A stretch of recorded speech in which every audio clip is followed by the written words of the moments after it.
एक दौर था जब देश में नारे लगते थे, राम लला हम आएंगे, मंदिर वहीं बनाएंगे, बच्चा बच्चा राम का, जन्मभूमि के काम का। इन नारों से देश में एक नए किस्म की राजनीति की शुरुआत हुई। राजनीति ऐसी जिसमें राम मंदिर की मांग थी, जिसमें अयोध्या आंदोलन था। उस आंदोलन के गर्भ से कई ऐसे संगठन निकले जिन्होंने देश में एक नए तरह की राजनीति में हिस्सा लिया। उसके बाद कई सरकारें आई, कई सरकारें गिरी, लेकिन अयोध्या में राम मंदिर नहीं बना। अब एक बार फिर जब केंद्र में मोदी की सरकार है, 3 साल सरकार पूरे कर रही है, उत्तर प्रदेश में 325 सीटों के साथ बीजेपी की सरकार बनी है, तो एक बार फिर से राम मंदिर, अयोध्या में राम मंदिर की सुगबुगाहट तेज हुई। अब सवाल उठता है कि क्या अब अयोध्या में राम मंदिर बनेगा, वो भी ऐसी स्थिति में जब मामला सुप्रीम कोर्ट में है। सुप्रीम कोर्ट ने कहा है कि दोनों पक्ष या तो बाहर मामले को सुलझा लें या जरूरत पड़ेगी तो सुप्रीम कोर्ट के जस्टिस मध्यस्थता करने को तैयार है। अब सवाल उठता है, क्या राम मंदिर मोदी सरकार के लिए मजबूरी है या जरूरी है? इस पर हम बात करेंगे। कई मेहमान हमारे साथ हैं। सवाल वही कि राम मंदिर मोदी सरकार के लिए जरूरी या मजबूरी?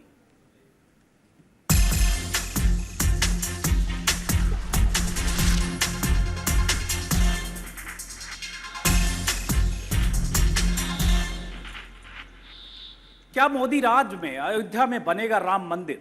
इस पर बातचीत करने के लिए हमारे साथ कई मेहमान हैं। खास तौर से असदुद्दीन ओवैसी साहब हैं, फायर ब्रांड मुस्लिम लीडर हैं, संसद सदस्य हैं। हमारे साथ सुब्रमण्यम स्वामी हैं, बीजेपी के राज्यसभा सदस्य। और सुब्रमण्यम स्वामी लगातार अयोध्या में राम मंदिर बनाने की न सिर्फ वकालत करते रहे हैं, बल्कि कई बार उन्होंने मियाद भी तय की है, तारीखें भी तय की है, टाइमलाइन भी दिया है। उनसे भी समझने की कोशिश करेंगे कि राम मंदिर अयोध्या में बनेगा, कब बनेगा। और साथ में हमारे साथ हैं प्रमोद तिवारी, कांग्रेस के वरिष्ठ नेता, राज्यसभा सदस्य। इन सब से हम समझने की कोशिश करेंगे कि क्या अगले 2 सालों में ऐसा कुछ होने वाला है जो इस देश में अब तक नहीं हुआ। सबसे पहला सवाल सुब्रमण्यम स्वामी साहब से, चूंकि आप लगातार अयोध्या में राम मंदिर की वकालत करते रहे हैं, और अगर गूगल पर सिर्फ हम सर्च करें सुब्रमण्यम स्वामी राम मंदिर अयोध्या, तो सबसे अधिक आपके बयान दिखते हैं। कम से कम 30-40 बयान मेरे पास हैं। और मुझे लगता है पिछले 1 साल में, 2 साल में अगर सबसे अधिक आपने बयान दिया है तो पॉलिटिकल बयान आपने राहुल गांधी, सोनिया गांधी के लिए क्या कहा है दुनिया जानती है, नेशनल हेराल्ड केस, और दूसरा अयोध्या आपका प्रिय विषय। मैं ये जानना चाहता हूँ, देश जानना चाहता है कि आपके हिसाब से आपको कब लगता है कि अयोध्या में राम मंदिर बनेगा? देखिए, पहले तो हमारे निर्णय है कि हम ये कोर्ट के जरिए करेंगे, और कोर्ट के फैसले कर हम अनुमान ही कर सकते हैं। लेकिन मेरा अनुमान है कि जुलाई में जब मैं तो दोबारा जाऊंगा, क्योंकि मेरी जो याचिका है ये बाकी जो अभी तक याचिका करता है उनसे अलग है। बाकी जो अभी तक हैं वो सारे प्रॉपर्टी इशू पर जोर दे रहे हैं कि ये हमारी प्रॉपर्टी है। हिंदू के 2 संगठन हैं जो कहते हैं ये हमारी प्रॉपर्टी है, और मुस्लिम की जो सुन्नी वक्फ बोर्ड और जमात इस्लामी है वो कहते हैं ये हमारी प्रॉपर्टी है।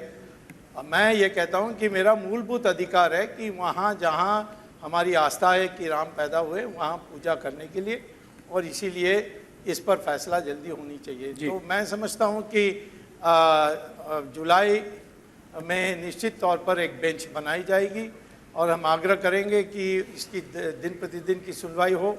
ऐसा हो तो दिसंबर तक फैसला आ जाएगा। चलिए, आपने कब कब क्या क्या स्वामी जी वो बताऊं, उससे पहले एक चीज जो बुनियादी सवाल था, ये राम मंदिर मोदी सरकार की मजबूरी है या जरूरी है? माने मोदी सरकार विवश है और आवश्यक है, ये कह रहे हैं आप? जी। अरे वो उर्दू शब्द मुझे समझ नहीं, कंपल्सन है मोदी सरकार के लिए, ओके।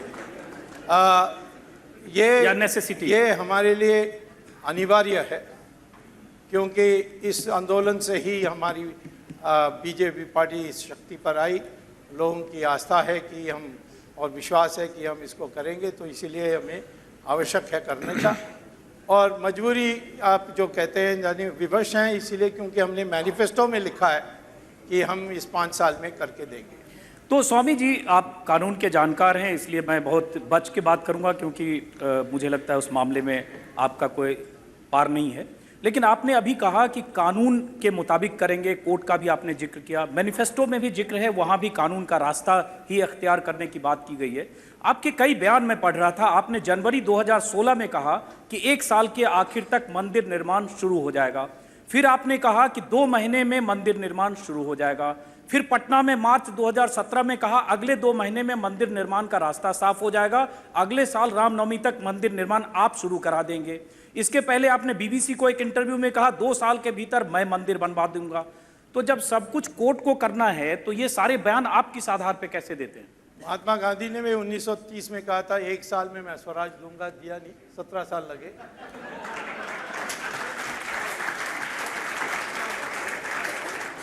जब मेरे लिए जो माध्यम है वो है कोर्ट, और कोर्ट देरी करेगी तो मैं क्या करूं? लोग तो बुरा नहीं मानते, जो त्रुटियां ढूंढने में लगे होते हैं ज़्यादातर आपकी बिरादरी के लोग, वो इस बात को बोलते रहते हैं। कोई जनता में किसी को समझाता हूं कि मैंने ये प्रयास किया, ये नहीं कि इन दिनों में मैंने कोई प्रयास ही नहीं किया, ऐसे ही बोल दिया और फिर चले गया। मैंने हर बार कोर्ट में गया, नया याचिकाएं पेश की, बहस कराई। तो मैं समझता हूं कि निश्चित तौर पर आज मैं समझता हूं कि सारी जो विलंबता हुई वो अब पूरा हो गया है। अगले जुलाई से निश्चित तौर पर सुनवाई शुरू होगी और दिन प्रतिदिन की सुनवाई होगी, तो दिसंबर तक पूरा हो जाएगा। लेकिन स्वामी जी, कोर्ट ने तो आपको पक्षकार माना ही नहीं इस मामले में, सुप्रीम कोर्ट ने। वो भी तो आपको जब पक्षकार नहीं माना तो सारी मियाद, सारा टाइमलाइन आप कैसे तय कर रहे हैं कि मंदिर कब बनेगा? ये आपके अखबार वालों की शरारत है, और बार बार ये कहते हैं। मैंने बार बार कहा है कि मैं निश्चित तौर पर प्रॉपर्टी के पक्ष में पक्षधर नहीं। 2 इश्यूज हैं, एक है प्रॉपर्टी का, और जो कहते हैं ये हमारी प्रॉपर्टी है, हमें दी जाए, और जैसे निर्मोही अखाड़ा है, वो कहते हैं ये हमारी मंदिर वहाँ पहले थी, ये हमें दिया जाए। मैं कहता हूँ ये मेरी मूलभूत अधिकार है, फंडामेंटल राइट, और उस पर मैं आया हूँ। ठीक है, और वो अलग से है, इनके साथ नहीं है। वो कह रहे हैं कि मैं प्रॉपर्टी में पार्टी नहीं हूँ, बिल्कुल नहीं हूँ, और होने भी नहीं चाहता हूँ। ये प्रॉपर्टी किसी का भी हो मुझे चिंता नहीं है, परंतु वहाँ रामलाला बनेगा जहाँ हम समझते हैं कि रामलाला पैदा हुए। लेकिन आपने ही कहा स्वामी जी कि ये फैसला कोर्ट से होगा। बीजेपी के मैनिफेस्टो में भी यही है, पार्टी प्रेसिडेंट भी यही कहते हैं, प्रधानमंत्री मोदी भी यही कहते हैं। फिर आपने 22 मार्च को एक ट्वीट के जरिए ये कैसे कहा कि 2018 में राज्यसभा में बहुमत आने पर संसद में कानून लाया जाएगा, लिहाजा मुसलमानों को सरयू नदी के पार मस्जिद बनाने के प्रस्ताव को स्वीकार कर लेना चाहिए। तो ये ऑफर फिर आप कैसे दे रहे हैं? तो निश्चित तौर पर अप्रैल या मार्च 2018 में हमें राज्यसभा में भी मेजॉरिटी हो जाएगी, तो हम कानून पास कर सकते हैं। और ये और कोर्ट को भी जानना चाहिए, हम बहुत दिन नहीं रह सकते हैं इसमें, और कोर्ट को भी जल्दी इस पर करनी है, इसका फैसला करना है। और ये अनिवार्य नहीं है कि कोर्ट की फैसला को हम पार्लियामेंट में बदल नहीं सकते हैं। कांग्रेस वालों ने हमें करके दिखाया शाहबानू केस में, वही तरीका हम भी अपना सकते हैं। और यदि हमारे खिलाफ जाएगी तो हम निश्चित तौर पर हम एक बिल लाएंगे और पास कराएंगे। स्वामी जी, इन लोगों को शामिल करूंगा क्योंकि दोनों आपसे जिरह करने के लिए बेचैन दिख रहे हैं, हालांकि आप वकील आप हैं। लेकिन ये जानना चाहूँ, जैसे आपने कह दिया कि 2018 में बहुमत आने के बाद कानून लाएंगे, और लाएंगे मैंने नहीं कहा, कानून लाया जाएगा, लाया जा सकता जी, लाया जाएगा कहा है आपने। तो मैं ये जानना छापा होगा, चलिए हो सकता है, सत्ता पे रहते हैं, मैं ये इसी पे रहते हैं कि आपने कहा लाया जा सकता है। मैं ये सिर्फ जानना चाह रहा हूं कि ये जो आप कहते हैं ये क्या पार्टी की तरफ से अधिकृत बयान है, या प्रधानमंत्री मोदी और पार्टी प्रेसिडेंट अमित शाह के साथ बातचीत के आधार पर यह फैसला है, या सुब्रमण्यम स्वामी की निजी राय? मैं अपनी निजी राय रखता हूं, और किसी ने मुझे नहीं कहा कि आप गलत राय रख रहे हैं। अभी तक सबने मेरी प्रशंसा की है। तो इसका मतलब हुआ कि आप सामने जो बोलते हैं, पर्दे के पीछे बहुत लोग आपके बयानों का समर्थन करते हैं। पर्दे के पीछे नहीं, खुलेआम। कल भी हम देहरादून में राम मंदिर पर बोले, मुख्यमंत्री बैठे थे मेरे बगल में, सबने ताली बजाई, सबने स्वागत किया जो मैंने कहा। तो इसीलिए सब जगह ऐसे ही हो रही है। तो ये आप लोग झगड़ा पैदा करना पसंद करते हैं, परंतु कोई झगड़ा नहीं है। नहीं तो क्या पार्टी ने आपको अधिकृत किया है? प्रधानमंत्री मोदी और अमित शाह? पार्टी करने की जरूरत नहीं है, क्योंकि याचिका तो मेरी है। और ये कह सकते थे कि इसको फाइल नहीं करना चाहिए, वो किसी ने कहा नहीं। वो उल्टा उन्होंने मेरी प्रशंसा की कि भाई आपने कम से कम इस इशू को दोबारा फोरफ्रंट में लाए हैं। चलिए जरा शामिल करता हूं इनको, ओवैसी साहब को। ओवैसी साहब, आपको नापसंद हो सकती है। नहीं नहीं नहीं, मुझे क्यों नापसंद होगी? राम मंदिर बने और सहमति से बने, कोर्ट के फैसले से बने, हम भी उसका स्वागत करेंगे। मैं भी अयोध्या जाऊंगा पूजा करने वहां। ओवैसी साहब, जो उन्होंने स्वामी जी ने कहा, जैसे मैंने कहा कि बहुत उनके बयान हैं, अभी उन्होंने ये भी कहा कि सरयू पार में आप मस्जिद बनवा लें, कोर्ट के फैसले की भी बात की, अपना प्रस्ताव भी दिया उन्होंने। देखिए, सबसे पहली बात तो है कि सुब्रमण्यम साहब अभी अभी सुप्रीम कोर्ट को धमकी दी है, हम ज़्यादा दिन तक इंतज़ार नहीं कर सकते। दूसरी बात यह है कि सुब्रमण्यम स्वामी साहब को प्राइम मिनिस्टर और अमित शाह ये 2-3 चीज़ें दे चुके हैं कि नेशनल हेराल्ड देख लीजिए आप, बाबरी मस्जिद, राम मंदिर देख लीजिए, मगर आपको फाइनेंस मिनिस्टर नहीं बनाएंगे। तो सुब्रमण्यम साहब उसी में खुश हैं। असल उनका मुद्दा जो है वो देख ही नहीं पा रहे हैं, वो ये प्लेटफॉर्म बन नहीं पा रहा है। तीसरी बात ये है कि इसी पिछले साल इसी जगह पर मैडम बैठी हुई है, वहाँ पर आप गवाह हैं, यहाँ पर सुब्रमण्यम स्वामी साहब ने कहा था कि 30 दिसंबर 2016 को राम मंदिर का काम शुरू होगा। अब नहीं मालूम सुब्रमण्यम साहब डेट्स पे डेट्स देते जा रहे हैं। तो इनमें और मोदी में बड़ा कोई ज़्यादा फर्क नहीं है। वो भी कह रहे हैं 2 करोड़ दूंगा, अच्छे दिन आएंगे, 15 लाख आएंगे, तो सुब्रमण्यम स्वामी साहब भी उसी लाइन पर चल रहे हैं। चौथी बात यह है कि जब तक सुप्रीम कोर्ट फैसला नहीं करता, वहां पर कोई चिड़िया पर नहीं मार सकती। मैं आज भी कह रहा हूं, सुब्रमण्यम स्वामी से बार बार कहा हूं कि आप जाकर मोदी साहब से कहिए कि mister prime minister, government of India इसमें जाकर सुप्रीम कोर्ट कहे कि रोज हियरिंग करवाइए। जिस तरह सुप्रीम कोर्ट बैठकर छुट्टियों में ट्रिपल तलाक के मसले को और प्राइवेसी के मसले, व्हाट्सएप के मसले पर बैठ रहा है, तो सुब्रमण्यम साहब का असर कम हो गया है। मोदी सरकार इनकी अहमियत को नहीं जानती और इनको नजरअंदाज कर रही है। आप सुप्रीम कोर्ट से कहिए कि रोजमर्रा हियर करिए। ये एक टाइटल डिस्प्यूट है और जब टाइटल डिस्प्यूट हियर होगा तो आस्था की बुनियाद पर हरगिज फैसला नहीं होगा। मुझे उम्मीद है सुप्रीम कोर्ट से आप रोज फैसला करवाइए। आप जाकर बोलते नहीं है। तो सुब्रमण्यम साहब को बिजी रखने के लिए, अगर मोदी इनको बिजी नहीं रखेंगे तो सुब्रमण्यम साहब मोदी की तरफ पलट जाएंगे। इसीलिए उनको कहेंगे आप ये इसमें खेलते रहिए, आप इसी में मसरूफ रहिए। ये समझ नहीं पा रहे, हम उनको बार बार करेंगे स्वामी साहब समझिए, आप हार्वर्ड एजुकेटेड हैं, मगर ये समझते नहीं हमारी बात को, क्या करेंगे? स्वामी जी आप जवाब देंगे? हमको समझा रहे हैं, आप छोड़ दीजिए सरयू पार। हम बोले अरे आप कोई लोग इस्तेमाल कर रहे हैं, आप समझ ही नहीं रहे। अच्छा, मैं आपको एक और बात बता रहा हूं। मैं सुब्रमण्यम स्वामी साहब की एक ऑडियो स्पीच मेरे पास है। हैदराबाद में उन्होंने बीजेपी को 71 बातें कही थी 1993 दिसंबर जनवरी में। हैदराबाद में एक मदीना इंस्टीट्यूट है, वहां पर क्या क्या नहीं कहा था। मगर अब ये अलग बात है, कांग्रेस ने उनको धोखा दिया तो वो गुस्सा हम पर निकाल रहे हैं। मोदी साहब मिनिस्ट्री नहीं देते, हम पर गुस्सा निकाल रहे हैं। फाइनेंस मिनिस्टर नहीं बनाते, इसी में काम कर रहे हैं। तो अब क्या कर सकते हैं हम? स्वामी जी जवाब देंगे, उसके बाद प्रमोद तिवारी के पास जाएं। इसमें क्या जवाब देना है? ये तो सही बात कह रहे हैं। देख, सही कह रहे हैं।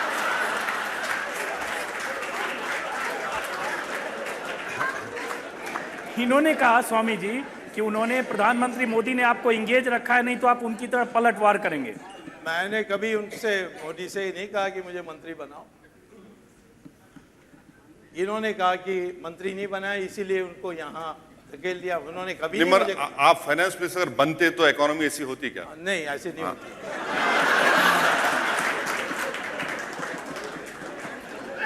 जी, तो अब प्रधानमंत्री की पसंद है कोई किसको रखना नहीं रखना, मैं नहीं जानता। मैं ये इतना जरूर कहूँगा कि किसी ने मुझे नहीं कहा कि यहाँ रहो वहाँ रहो, किसी को हिम्मत भी नहीं है मुझे कहने के लिए। मैंने ये तय किया क्योंकि अशोक सिंघल ने मुझे कहा था कि मेरे जीवन काल में लगता है ये नहीं होगा, तो मुझे इसको लेना है, क्योंकि मैंने राम सेतु उनके लिए करके दिया था। राम सेतु को मैंने बचाया था, वो तो टूटने वाली थी, उसको तोड़ने वाले थे सेतु समुद्रम प्रोजेक्ट से। तब मैं कोर्ट में जाकर उसको रोका और उसको बचाया। तो उस दिन से अशोक सिंघल को ये विश्वास हो गई कि राम मंदिर का भी कर सकता हूँ, तो इसीलिए मैं इसमें आया हूँ। अब हम कोर्ट के मेरा अनुमान गलत निकला, उसके हिसाब से मैंने डेट दिया। नहीं, आपने अलग अलग जगह बोला। अभी जुलाई आने दीजिए तब पूछिए आप। तो जुलाई में दूसरी तारीख आप देखूंगा, मुझे अनुमान लगेगा डेट देना तो दूंगा। चलिए, मैं उनके पास आने के लिए नहीं दूंगा। मैं उनके पास आने से पहले एक सवाल और है स्वामी जी जितना आप आक्रामक ढंग से राम मंदिर बनाने के लिए कैंपेन कर रहे हैं, मुहिम चला रहे हैं, लगातार आप बयान भी दे रहे हैं, हो सकता है बहुत सारे लोगों से आप बात भी कर रहे होंगे, आप मुख्यमंत्री योगी से भी आपने मुलाकात की, क्या लगता है कि बीजेपी के बहुत सारे नेता जो चुनाव के पहले राम मंदिर की बात करते हैं, चाहे केशव मौर्य हो, चाहे अमित शाह हो, चाहे और भी अलग अलग नेता हो, चुनाव के पहले कहते हैं, चुनाव के बाद फिर कोर्ट की बात करके किनारे हो जाते हैं, क्या लगता है कि बीजेपी इसमें कुछ वायदा खिलाफी करती है और वही भरपाई आप करने के लिए आते हैं? मैंने तो किसी से पूछा नहीं और पूछने की जरूरत भी नहीं है, मैं काफ़ी अकेला काफ़ी हूँ, तो इसीलिए मैं पूछने की क्या ज़रूरत है कि आप क्यों इसमें नहीं आते हो, आएंगे तो और उलझन पैदा होगा, तो इसीलिए ज़्यादा अच्छा है कि मुझे अकेला छोड़ दें इसमें और मैं करके दे दूँ। तो मतलब अकेला इनको अकेला छोड़ दिए, आप चलती इसी पे चलते रहिए। तो स्वामी जी ने एक ऑफर ये भी दिया था कि मुसलमान सरयू पार मस्जिद बना लें। देखिए, सुब्रमण्यम स्वामी साहब जब सुप्रीम कोर्ट गए थे, उन्होंने कहा नहीं सुप्रीम कोर्ट के ओरिजिनल पिटिशनर है। बाद में जब सुप्रीम कोर्ट को मालूम हुआ कि ओरिजिनल पिटिशनर नहीं है, सुप्रीम कोर्ट ने कहा कि आप नहीं कर सकते। और सेक्शन 82, 86 में बात साफ है कि जब तक ओरिजिनल पिटिशनर्स एग्री ना हो, सुप्रीम कोर्ट मीडिएशन कर ही नहीं सकता। अब सुब्रमण्यम साहब चले गए और कहा कि मैं मीडिएशन करूंगा।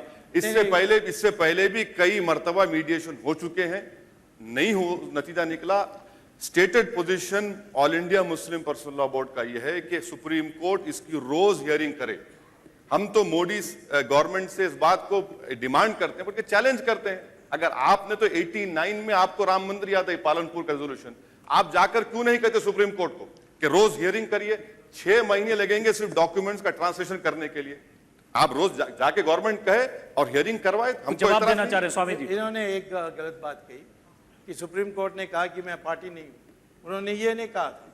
उन्होंने कहा ये दूसरी पार्टी लोग कहते हैं हम पार्टी नहीं है। मैंने कहा बिल्कुल नहीं हूं, इनके में तो नहीं हूं, मेरा तो अलग से है। सुप्रीम कोर्ट में कोई बहस कर सकता है जब तक उसके नाम कॉज लिस्ट में नहीं आएगी। कॉज लिस्ट में आने वाले को खड़े नहीं होने देंगे। साहब, सिविल प्रोसीजर एक्ट ये है कि आप तो, जब तक ओरिजिनल पार्टी नहीं है, सुप्रीम कोर्ट अगर कहेगा मीडिएशन ओरिजिनल पार्टी पे होगा, आप पे नहीं होगा। ये भी, इसमें भी आप गलत निकले। नहीं, सही है। मैं बता रहा हूं कि सिविल राइट्स जो है प्रॉपर्टी का, वो फंडामेंटल राइट से नीचे है। मेरा तो फंडामेंटल राइट है वहां पूजा करने के लिए। फंडामेंटल राइट एब्सोल्यूट नहीं है। ये मसला सब्जुडिस नहीं है, परंतु सब्जुडिस ऑर्डिनरी राइट से सुपीरियर है। जब तक सुप्रीम कोर्ट फैसला नहीं कर पाता, इस पर कोई कुछ नहीं कर सकता। सुब्रमण्यम स्वामी साहब को हम समझा रहे हैं कि भाई आप इस्तेमाल मत होइए, आपकी आस्था अपनी जगह पर है, आप इस्तेमाल हो रहे हैं। चलिए एक बार प्रमोद तिवारी से बात करते हैं। प्रमोद तिवारी जी, आप ही की पार्टी की सरकार थी जब वहाँ शिलान्यास भी हुआ, ताला भी खुला, सब कुछ हुआ, तो क्या लगता है आपको अब तो राम मंदिर बन जाना चाहिए अयोध्या में? देखिए, मैं इस मुद्दे को बहुत नज़दीक से देखता रहा हूँ, क्योंकि 1989 के आसपास से 1-2 साल पहले ये शुरू हुआ। तब से लगातार मैं विधानसभा का सदस्य रहा वहाँ 2014 तक, जब तक राज्यसभा में नहीं आ गया। मैं बहुत जिम्मेदारी के साथ इस बात को कहता हूँ, मंदिर का मुद्दा पूरी तरह सियासी, सुब्रमण्यम साहब समझ लें, इसलिए हिंदी में भी कह दे रहा हूँ, इन लोगों के लिए राजनीतिक मुद्दा है, पॉलिटिकल मुद्दा है। इनके लिए ना आस्था का मुद्दा है, ना ये इस पर गंभीर है। मैंने देखा चुनाव होता है, मंदिर पे कोरस शुरू, कुछ ये कुछ वो कुछ और, दोनों तरफ से होने लगता है। और जैसे कोई सरकार बनी, इसको ठंडे बस्ते में डाल के कहीं तिजोरी में कैद कर दिया जाता है। ये मैं तब से देख रहा हूं। मैं एक बात आपको बहुत साफ कहना चाहता हूं, हम लोकतंत्र में हैं, अब इरादा पता नहीं कल क्या करेंगे, पर आज अगर लोकतंत्र में हैं तो ये सिर्फ 2 तरह से तय हो सकता है। या जहां अदालत में चल रहा है उसका फैसला आ जाए, या जैसे सुप्रीम कोर्ट ने ही इच्छा व्यक्त की है कि बातचीत करके तय कर ले। इस 2 के अलावा कोई रास्ता नहीं। अब मैं बहुत सी बातें कहने की मैंने सोची थी, लेकिन जब खुद ही कंसीड कर लिया स्वामी साहब ने कि ना इनको किसी ने अधिकृत किया है, ना सरकार इनसे कह रही कि तुम ये काम करो, तो ये खामखा खाली है, तो कुछ न कुछ करते रहें, कुछ न कुछ इनके चहेते लोग बनते रहेंगे, सिर्फ एक डाइवर्जन अपने ऊपर। नहीं, मैं नेशनल हेराल्ड केस भी कर रहा हूं। Let me complete.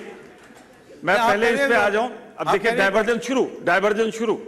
अभी आदत है, स्वामी साहब की आदत है कि डायवर्जन करना। अब अभी मंदिर चल रहा था, नेशनल हेराल्ड पे आ गए। नेशनल हेराल्ड पे भी कह दूं, आप चाहे जितनी ब्लैकमेलिंग की कोशिश कर लो, नेशनल हेराल्ड में दिया है, लिया कुछ नहीं है।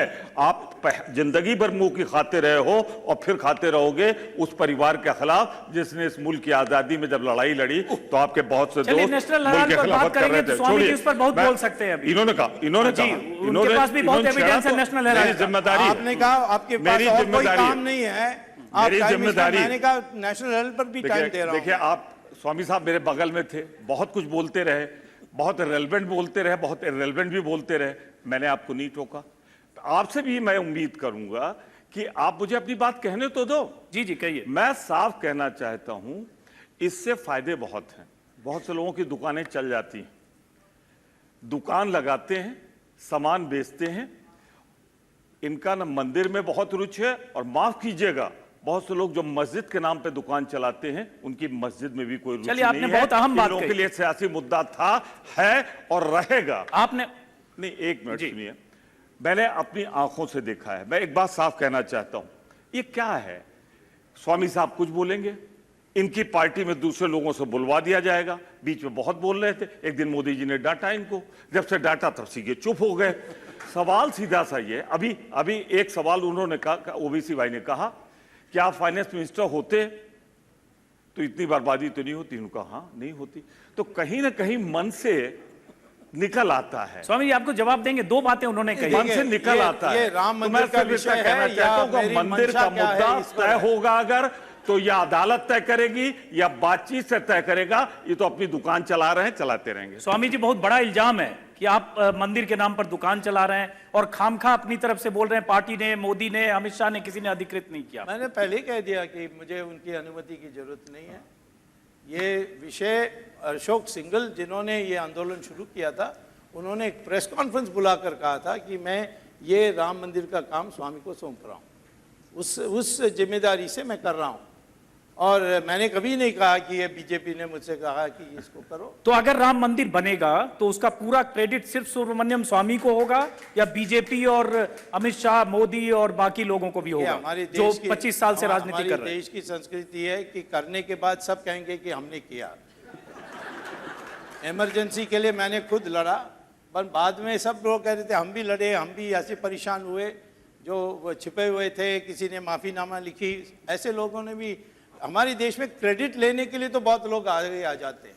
तो इसीलिए इस पर आप चिंता मत करिए, मैं करने के बाद मुझे सब भूल जाएंगे, मुझे कोई वैसे साहब एक बात प्रमोद तिवारी ने कही, बात तो सही है कि मंदिर और मस्जिद के नाम पर दुकानें चलाई जा रही हैं सियासत में। एक मंदिर की राजनीति करता है, चुनाव के पहले, चुनाव के बाद फिर कोर्ट की बात होती है, एक फिर मस्जिद की बात होती है, चुनाव के बाद फिर कुछ और बात होती है। तो ये राजनीति में क्या सब अपने अपने हित साधने के लिए ये सब कर रहे हैं? मंच पे हम बहस कर रहे हैं, आप भी मुसलमानों के हितों की बात करेंगे, बाबरी ढांचे की बात करेंगे, लेकिन आपकी भी उसमें पॉलिटिक्स निहित है। देखिए, बाबरी मस्जिद की शहादत ये सिर्फ मुसलमानों का मसला नहीं है कि इंसाफ का मसला है। ये अगर आप इसको अलाउ करेंगे तो मोबोक्रेसी हो जाएगी। कल मैं सुब्रमण्यम स्वामी साहब के घर को जाऊंगा, निजामुद्दीन को कहूंगा कि स्वामी साहब इस घर के नीचे मेरे बाबा दादा के खाने खां रहीम खां की घर है, दे देंगे आप मुझे? नहीं, बाबरी मस्जिद के साथ वो केस नहीं है। सुनिए, तीसरी बात यह है कि ये इंसाफ का मसला है। सारी दुनिया के सामने जब मसला सुप्रीम कोर्ट में था, अब तक उस मसले का हल नहीं हुआ। आप मॉब को ले जाकर उसको डेमोलिश कर दिए।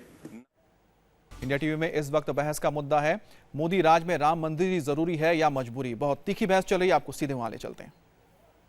आप ओवैसी साहब ये बताएं, सेकुलरिज्म की जड़ें तो कौन कहां कमजोर किया, इस पर बहस करेंगे और बहुत दूर तक जाएंगे।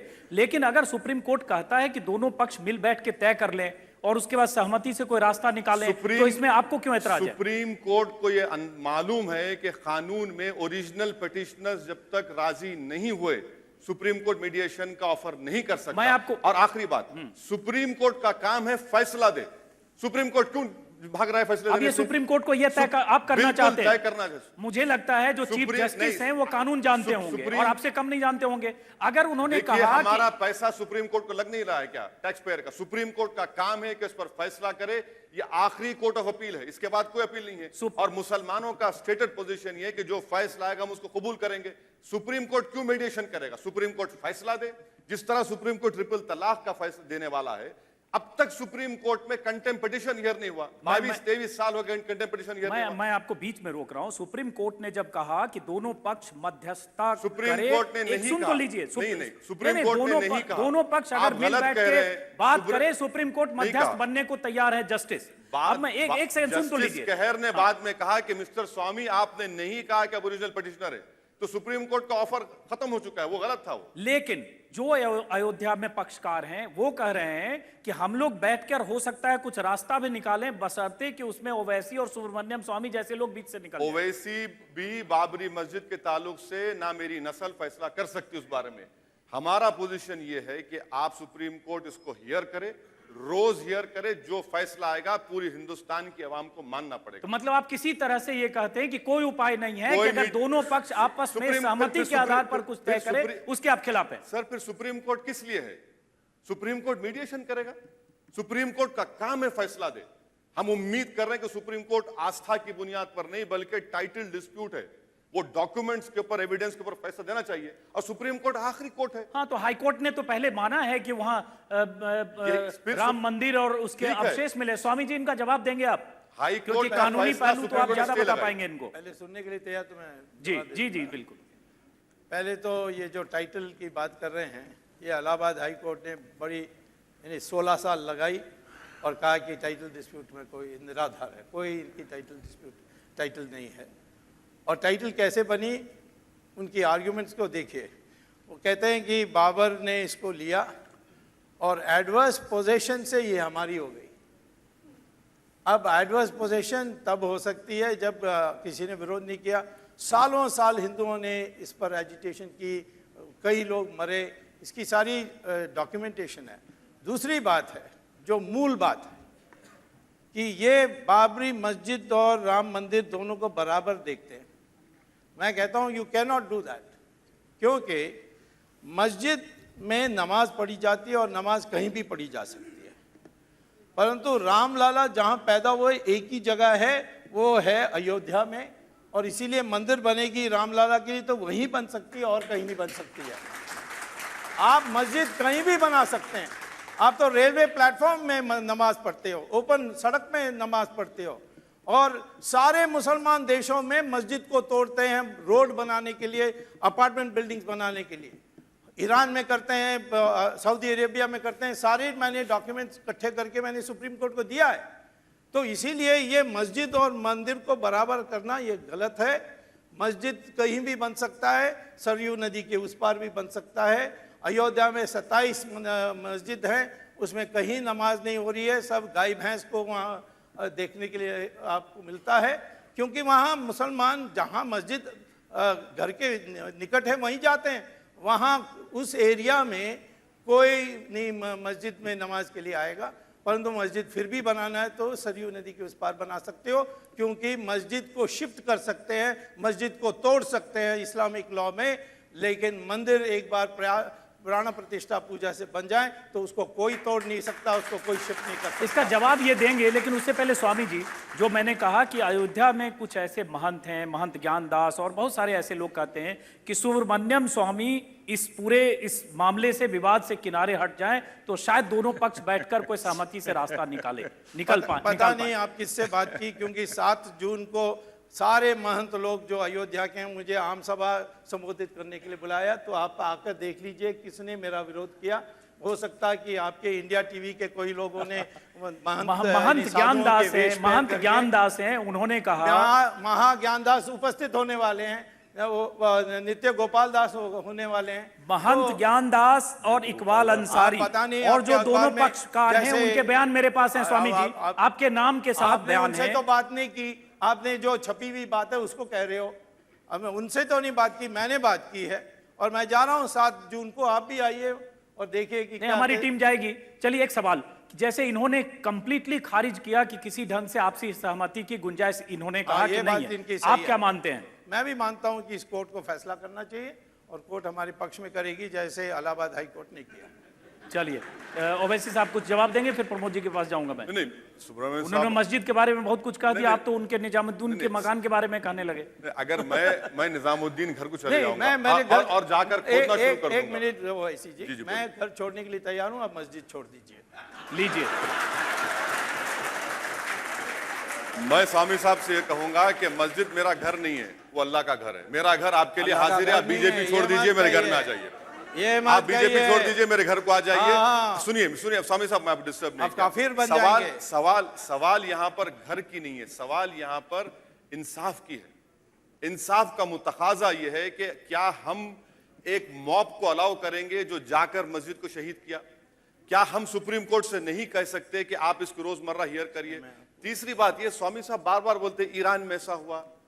स्वामी साहब को, आपको हिंदुस्तान से मोहब्बत नहीं है? ये डेमोक्रेसी है ईरान सर। में भी मुसलमान है। अरे सर, ये डेमोक्रेसी है। यहाँ पर फंक्शनिंग डेमोक्रेसी है, यहाँ कॉन्स्टिट्यूशन है, यहाँ पर डाइवर्सिटी है, यहाँ पर प्लुरलिज्म है।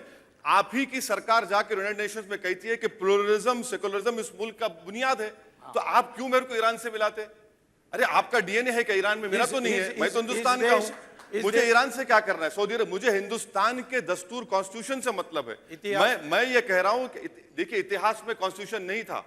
500 साल पहले आर्टिकल 25 नहीं था, अब है आर्टिकल 25। और हम कह रहे हैं कि कानून की बुनियाद पे करिए। आप क्यों बार बार कानून के पीछे जाते हैं? आर्टिकल 25 में अंकुश भी लग सकती है मोरालिटी पर और पब्लिक ऑर्डर हमारे सवाल का जवाब भी पर और हेल्थ पर।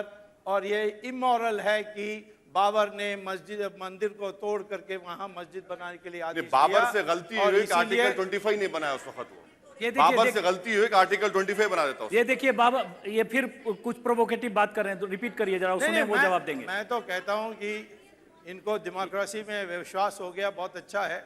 परंतु मैंने देखा जहां भी मुस्लिम लोग मेजॉरिटी में, वहां कोई डेमोक्रेसी नहीं है कहीं भी, हिंदुस्तान के अंदर भी और हिंदुस्तान के बाहर भी। कश्मीर में, घाटी में नहीं है, मल्लापुरम में नहीं है, सऊदी अरेबिया में नहीं है, कहीं भी नहीं है। तो कश्मीर में नहीं है तो आप क्या कर रहे हैं? 3 साल से क्या कर रहे हैं? आपको होम मिनिस्टर बनना चाहिए अब।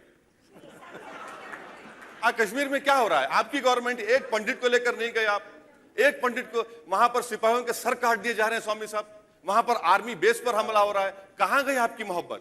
इतने खामोश क्यों हैं आप कोर्ट को नहीं जा रहे? आप कश्मीर क्यों नहीं जा रहे स्वामी साहब?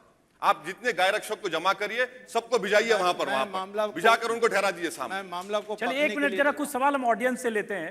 जब बहुत सारे लोग हैं जो सवाल पूछना चाहते हैं। जी, माइक दिया जाए। आ रहा हूं, आपके पास भी आ रहा हूं।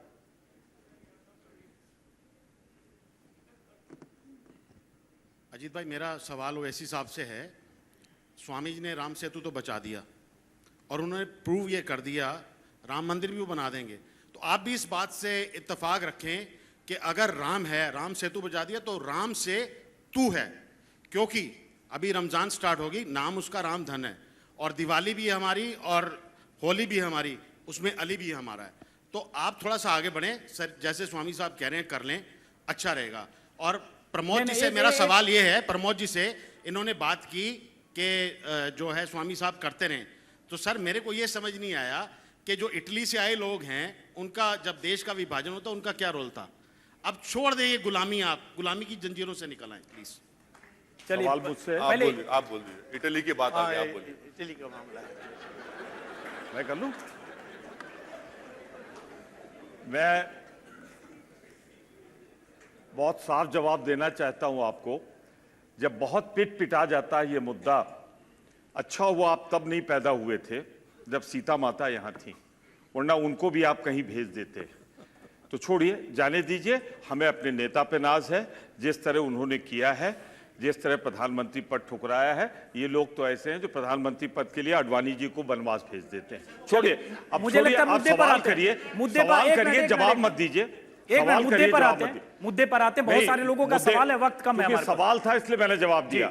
मैं साफ कहना चाहता हूं, भारतीय जनता पार्टी और इसके साथ जुड़े संगठनों के लिए मंदिर का मुद्दा सीढ़ी है सत्ता का। सीढ़ियों पे चढ़ के ये कुछ दूर जाते हैं और सीढ़ियों में कितनी लाशें दफन है ये भूल जाते हैं। चलिए, कुछ और लाशों की राजनीति करने वाले कभी न्यायपालिका पे भरोसा नहीं करते। 1 मिनट, अभिलाष खांडेकर वहां है, सीनियर जर्नलिस्ट, को सवाल पूछना चाहते हैं। स्वामी जी, मेरा प्रश्न आपसे है कि एक हेल्दी इंडियन इकोनॉमी आपकी प्रायोरिटी है या राम मंदिर आपकी प्रायोरिटी है? मुझसे पूछ रहे हैं स्वामी जी राम मंदिर प्रायोरिटी है या क्या एक जब हेल्दी तक फाइनेंस मिनिस्टर नहीं बनेंगे ये प्रायोरिटी रहेगी, जब बन जाएंगे इकोनॉमी हो जाएगी। अरे प्रश्न आपसे नहीं पूछा, प्रश्न स्वामी जी से पूछा था। राम मंदिर प्रायोरिटी है या हेल्दी इंडियन इकोनॉमी प्रायोरिटी रहेगी आपकी? दोनों एक साथ हो सकते हैं। और रामचंद्र जी की आशीर्वाद होगी तो वो इकोनॉमी तो बहुत अपने आप सुधर जाएगी। फिर उनको अभी तक नहीं सुधरी है, अभी तक नहीं सुधरी है। वक्त कम है, हम 4-5 सवाल लेंगे, छोटे छोटे सवाल पूछे जी, जल्दी हो। किन से पूछ रहे हैं नाम के साथ? स्वामी जी एक सवाल था आपसे।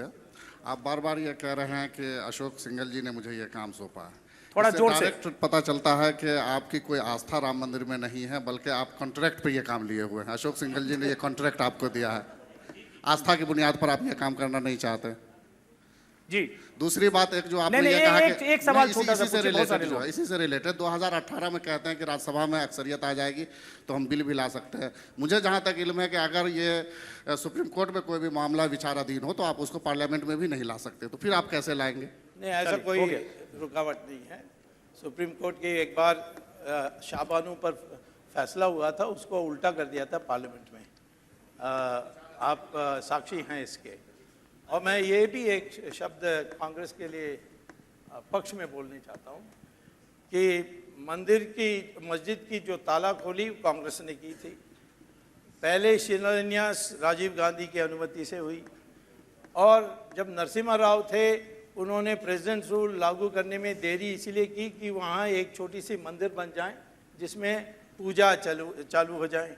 तो मस्जिद टूटा 6 दिसंबर 1992 और प्रेसिडेंट रूल लागू हुई थी एंड ऑफ फरवरी। तो इसीलिए और एक और बात की थी नरसिम्हा राव ने, उन्होंने सॉलिसिटर जनरल से एफिडेविट फाइल करवाई कि यदि कभी यह सिद्ध हो जाए कि वहाँ पहले एक मंदिर था तो फिर हम इस जमीन हिंदुओं को दे देंगे मंदिर बनाने के लिए। ये सुप्रीम कोर्ट के कॉन्स्टिट्यूशनल बेंच में इसकी पूरी विवरण है। और आर्कियोलॉजिकल सर्वे ऑफ इंडिया ने इलाहाबाद हाई कोर्ट के कहने पर यह जांच की, एक बीबी लाल और एक के मोहम्मद केरल के दोनों ने मिलकर यूनानिमस रिपोर्ट दी थी कि वहाँ मंदिर अभी भी है और उसकी रूइंस में है और मंदिर पहले था। तो इसीलिए नरसिम्हा राव की दी हुई वचन के अनुसार हमारे अब उस जमीन हिंदुओं को देना चाहिए। तो कांग्रेस को मैं धन्यवाद देता हूं इस बात पर। एक सवाल सामने है, प्रदीप सिंह, छोटा सा सवाल। कि हाई कोर्ट ने मंदिर के पक्ष में फैसला दिया है, सुप्रीम कोर्ट हो सकता है उस फैसले को बरकरार रखे या पलट दे, आपके पक्ष में फैसला दे दे। एक मौका चीफ जस्टिस ने दिया था, फैसला आएगा कोर्ट का तो एक पक्ष की हार होगी, एक की जीत होगी। अगर आपसी सहमति से फैसला होता है तो किसी की हार जीत नहीं होगी, सामाजिक समरसता बनी रहेगी। वो एक मौका चीफ जस्टिस ने दिया था, उसको क्यों गंवाना चाहते हैं? चीफ जस्टिस का आप कानून पढ़ ही नहीं रहे हैं। आप और हम अगर ओरिजिनल पिटिशनर हैं, बीच में कोई कूद जाएगा तो सुप्रीम कोर्ट मीडिएशन नहीं कर सकता। सुनिए, मुझे सवाल का जवाब देने दीजिए। सुप्रीम कोर्ट से हम यही कह रहे हैं कि अगर सुप्रीम कोर्ट कार सेवा की इजाजत नहीं था तो मस्जिद शहीद होती। अगर मस्जिद शहीद होती तो क्या टाइटल का आस्था पर फैसला आता? सुप्रीम कोर्ट का काम यह है कि फैसला दे। सुप्रीम कोर्ट मीडिएशन कब से करेगा? सुप्रीम कोर्ट फैसला दे दे, जो फैसला आएगा हमको काबिल कबूल होगा। लेकिन अगर सुप्रीम कोर्ट ये बात समझ में नहीं आ रही जो वो सवाल पूछ रहे हैं कि सहमति से बड़े बड़े फैसले होते हैं, आप लोग सहमति के खिलाफ क्यों हैं? अगर वहां पक्षकार फैजाबाद में कह रहा है, जिन्होंने मुकदमा कर रखा है कि हम सहमति से कुछ कर सकते हैं। आपको आपके रिसर्च टीम ने आपको नहीं बताया कि 7 मरतबा इससे पहले बातचीत हुई थी। नहीं, मुझे पता है, मुझे रिसर्च टीम की जरूरत नहीं, इसके बाद कोई बातचीत नहीं होगी। सुप्रीम कोर्ट का काम है फैसला दे। जब सुप्रीम कोर्ट अब तक कंटेम्प्ट पिटीशन को हियर नहीं करता, सुप्रीम कोर्ट अगर कार सेवा की इजाजत नहीं देता तो फिर वहां पर मस्जिद डेमोलिशन नहीं होती। आप बताइए कि कल्याण सिंह गवर्नर बने बैठे हैं, उनके ऊपर कंटेम्प्ट पिटीशन अब तक हियर हो जाना चाहिए। चलिए वो फैसला, इंसाफ का तकाजा ये कि फैसला दिया जाए। एक सवाल और है, उसके बाद फिर मैं आऊंगा। एक सवाल, मैं एक बात स्वामी जी से, माइक लेके स्वामी जी से एक बात पूछना चाहता हूं मैं कि पहली बात तो वहां मंदिर बने या मस्जिद बने, भारतीयों की लाश पे चढ़ के अब कुछ नहीं होना चाहिए वहां, एक बात। दूसरी बात, अगर कोर्ट का फैसला ये आता है कि वहां मंदिर नहीं मस्जिद बने तो क्या आप सहमत होंगे? तो उसको तो हम पार्लियामेंट में बदल सकते हैं।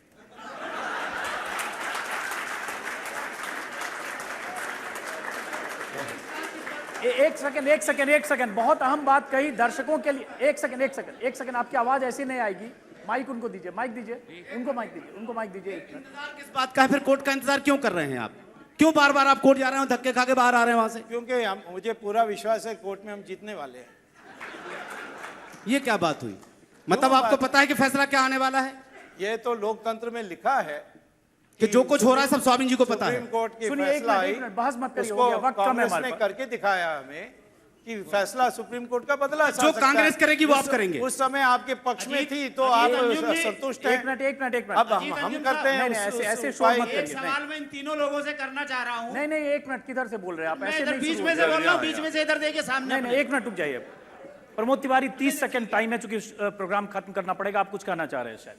नहीं, मेरा सवाल ले एक लीजिए सेकंड, please। ऐसे बीच में मत करिए ना, 1 मिनट रुक जाइए। हाँ, देखिए, मैं एक चीज कहूंगा, हम यहाँ हैं इसलिए कि राष्ट्र हित की बात करें, और भारतीय जनता पार्टी और उसके साथ जुड़े हुए कुछ लोगों की मुसीबत ये है कि जब पार्टी हित और राष्ट्र हित की बात आती है तो पार्टी हित उनके लिए पहले होता है, राष्ट्र हित। आप सभी मेहमानों का शुक्रिया। आप तो नहीं लिखेंगे ना? ओवैसी साहब, आप सभी मेहमानों का शुक्रिया। स्वामी जी ने कहा पहले सुप्रीम कोर्ट का फैसला है, उन्होंने उसके बाद का काउंटर प्लान बी तैयार कर रखा है। आप सभी मेहमानों का बहुत बहुत शुक्रिया।